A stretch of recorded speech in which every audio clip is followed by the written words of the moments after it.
All right, literally all you need to do is play on things that play on his masculinity. Okay. All right, so nicknames, for example. If you were to give a guy a nickname, because nicknames are kind of, you only would give a guy a nickname if you kind of know him, right? But there's nothing to stop you from giving a guy a nickname from the start.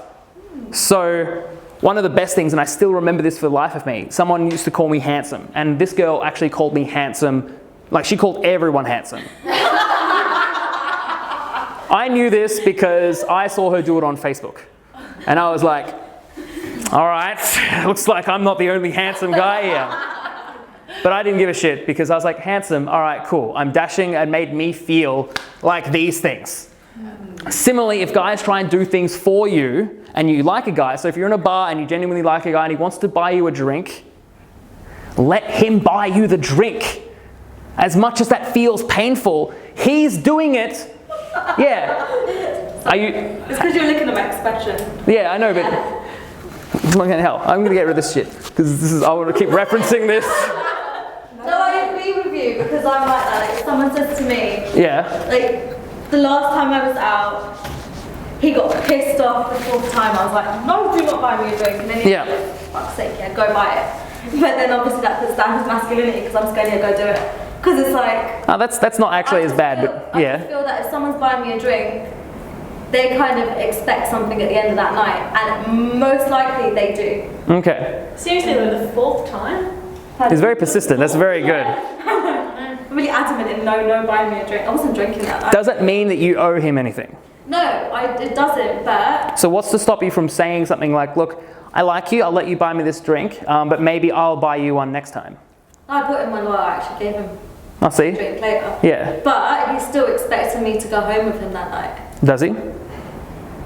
Did he? Did he? Did you? Me? No. Because he didn't get it.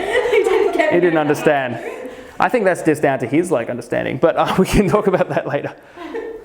The key here is then communication, because then you could easily just say something to him like, look, I'm not, and some guys might perceive this as a challenge, actually, because, yeah, and also when you say that to a guy, he's thinking, oh, she's thinking about sex. But you mentioned it, it's on the cards. I mean, she's hiding the card, I just got to find it.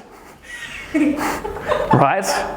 In that situation, you just have to communicate it in his language. So you just be like, look, you can buy me a drink, I'm going to buy you one, but maybe we can hang out later during the week or something like that. Because you're saying, maybe not now, but later, which he's like, yes, Well, saying, like later. I'm having sex tonight. Yeah, but you don't say the S word, because then he's thinking about sex. Then am I not, Sorry, go for it. am I not changing the kind of, like, I'm very blunt and I'm quite honest. Yeah, And that's how good. I talk. Yeah, I can tell that you can't hide anything. Go for it. But then me not doing that, is that not me changing my behaviour? Just to satisfy See, that's the the guy thing. and how he wants to be spoken to. All right, here's something that does come up a lot. Would you talk to your grandmother the same way you talk to a child? Oh. No. So are you in fact then changing your behavior to speak to your grandmother just because then she understands it in a different way than maybe a child would understand? I'm not saying that men are children, but I didn't say that. But it's like a learned behaviour. Well, that's a good point. Because this isn't a matter of equal rights. This is a matter of effective communication. So many times when I'm speaking to someone, I'm like, look, maybe if you just communicate it in this way, and this is not just with dating, this is also people in the workplace. They're like, no, but why should I have to change my behavior? This is not a matter of you having to change your behavior because you are any less of a person. This is just you speaking in a way that the other person understands. You know, like for example, I went and I came and spoke to you, right, on the street. Because I was like, hey, what are you up to? Like, do you want to come to my event? If I came up to you and said something completely different or something really offensive, you probably wouldn't be here. No.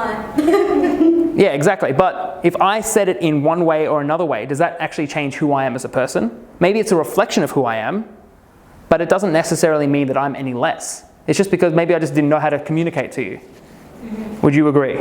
Yeah. So is it in fact, if you're changing your behavior to speak to a guy, is that in fact a thing that you're less of a person or in fact just more of just effective communication? Which one is it?